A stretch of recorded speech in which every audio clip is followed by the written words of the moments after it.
Hi అండి, welcome to homely designs. ఇవాళ పచ్చిమిరపకాయ ఎలా పట్టుకోవాలో నేర్చేసుకుందాం. ఫస్ట్గా మామిడికాయలకండి పైన చెక్కు తీసేసుకోవాలి. వాటిని తర్వాత ముక్కల కింద కట్ చేసుకోవాలి. నేను ఈ కొలతలన్నీ 8 తవ్వల ముక్కలకి చూపిస్తున్నానండి. మీరు ఎన్ని కట్ చేసుకుంటున్నారో దాన్ని బట్టి మీరు కొలతలు చూసుకోండి. మీకు ఏ షేప్ కావాలంటే ఆ షేప్ కట్ చేసుకోవచ్చు. మేమైతే ఇలా కట్ చేసుకుంటున్నాం. మీకు నచ్చిన విధంగా మీరు కట్ చేసుకోండి.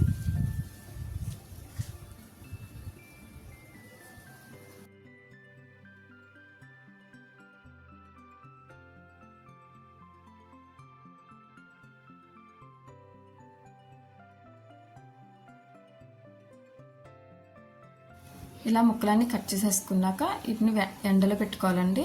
మార్నింగ్ నుంచి ఈవినింగ్ వరకు సరిపోతుంది. వీటికి కావాల్సినది మెంతులు చిన్న గ్లాస్ తీసుకోవాలండి. ఆవాలు చిన్న గ్లాసులో సగం తీసుకోవాలి. మెంతుల్ని బాగా దోరగా వేగించుకోవాలి. కమ్మటి వాసన వచ్చే వరకు వేగించుకోవాలి. మెంతులు వేగుతున్నప్పుడే జీలకర్ర కూడా వేసుకోవాలండి. 1 స్పూన్ జీలకర్ర పడుతుంది. 2 కలిపి వేగించేసుకోవచ్చు. ఇప్పుడు తాలింపు కావాల్సినవన్నీ పక్కన పెట్టేసుకోండి. వెల్లుల్లి ముద్ద 1/2 కేజీ, ఎండుమిర్చి, కరివేపాకు, జీలకర్ర, మెంతులు, ఆవాలు.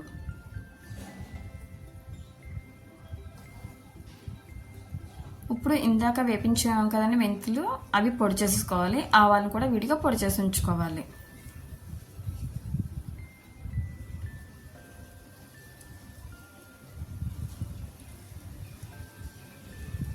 ఇందాక మామిడికాయ ముక్కలు చెప్పాను కండి, ఇవి 8 తవల ముక్కలు అండి. అవి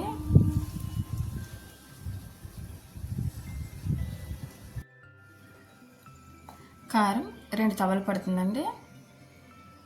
పచ్చిమిరపకాయ మాత్రం చాలా చాలా బాగుంటుందండి. ఈసారి మీరు తప్పకుండా ట్రై చేసి చూడండి.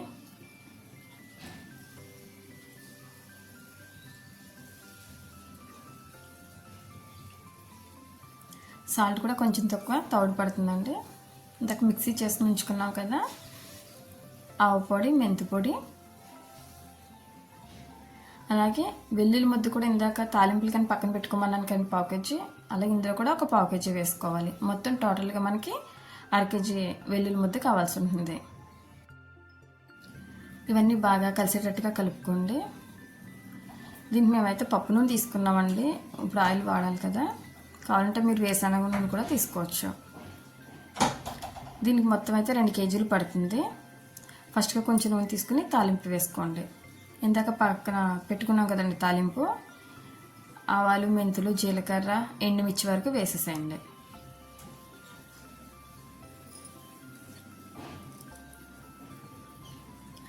కొంచెం వేగాక తర్వాత కరివేపాకు వేయండి. పప్పు నూనె వల్ల బాగా పొంగుతుందండి. చాలా కమ్మటి వాసన అయితే వస్తుందండి బాగా.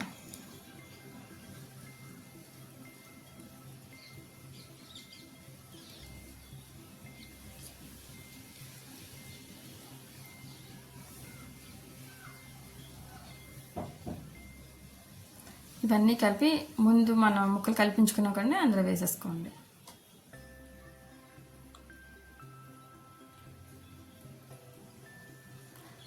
మళ్ళీ కొంచెం ఆయిల్ తీసుకుని ఇందాక మిక్సీ చేసుకుని ఉంచుకున్నాం కదండి వెల్లుల్లి ముద్ద, అది వేసుకోండి. బాగా దోరగా వేగే వరకు అయితే ఉంచండి. పచ్చివాసన మొత్తం పోవాలి. ఇక నా వీడియోలు అయితే నచ్చితే మీకు లైక్ చేయండి. ఎవరైనా సబ్స్క్రైబ్ చేయకపోతే మాత్రం కంపల్సరీ సబ్స్క్రైబ్ అయితే చేయండి.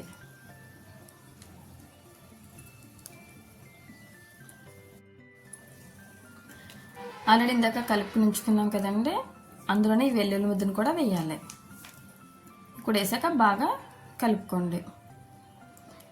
ఇంకా ఆయిల్ కనుక మిగిలితే ఆయిల్ని కూడా మళ్ళీ కాచి వేయండి.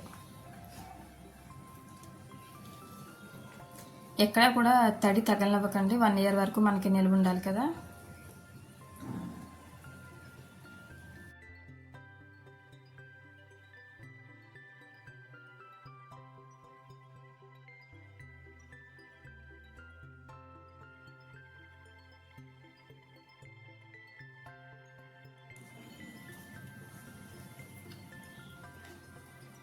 అంతేనండి, పచ్చిమాగాయ అయితే రెడీ అయిపోయింది.